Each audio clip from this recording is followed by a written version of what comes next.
Well, by this time next week, you'll be putting the bird in the oven and prepping the table for a Thanksgiving meal. But when the table is clear and the fridge is full, what is the best way to get the most out of your leftovers so you don't throw away any food or money? Boston 25 consumer investigator Jason Law shares advice from a local chef on turning one meal into many. You can really save if you plan ahead and think about what you want to make in the coming week.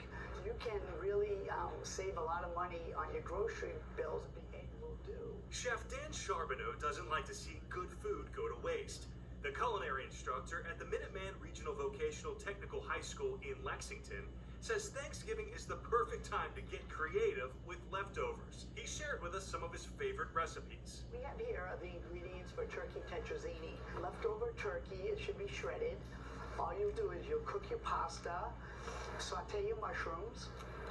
You'll combine the cooked pasta, the turkey, mushrooms, and any turkey gravy that you have left over. Place it in a casserole dish. You'll top it with melted butter, breadcrumbs, and Parmesan cheese. Another great way to use up some turkey is you could make turkey tacos or turkey quesadillas. Anything you could use, beef or chicken with, turkey would be a great substitute. You could use your classic taco spices. Here we have all the components for a turkey pot pie, and everything would be left over from your Thanksgiving dinner. Any carrots or different vegetables, your corn, and your turkey.